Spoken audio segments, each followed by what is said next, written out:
na may ginagawa sa motor ko? Hindi pa boss, malapit na. Kayo na po umagin. Tagal-tagal eh. Parang yun lang sa standards na pinapayos ko sa'yo eh. Baby kailan tapos mo na yan ha? Sige sir.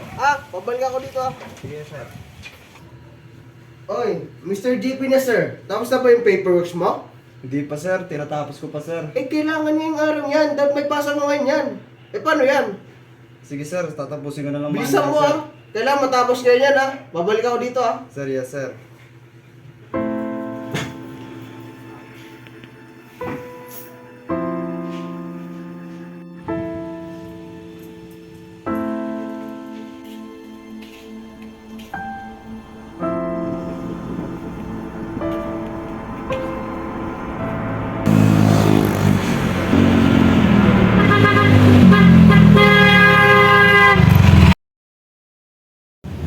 Everyone deserves a mentally friendly workplace where they can thrive.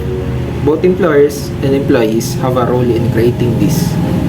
What is mental health? Mental health is the way we think and feel and our ability to deal with the ups and downs of life. We all have mental health, just as well we all have physical health. When we enjoy good mental health, we have a sense of purpose and direction, the energy to do things we want to do, and the ability to deal with the challenges that happen in our lives.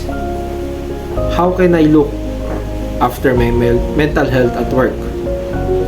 We can all take steps to improve our mental health and build our resilience, our ability to cope with adversity. Talk about your feelings. Talking about your feelings can help you maintain your mental health and deal with times when you feel troubled. Eat well.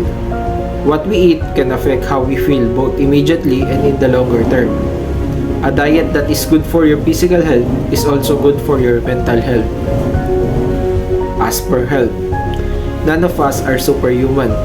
We are sometimes overwhelmed by how we feel or when the things don't go to plan.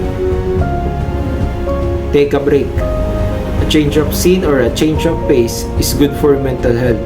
It could be a 5-minute pause from what you are doing, a book or podcast during the commute, a half-hour lunch break at work, or a weekend exploring somewhere new.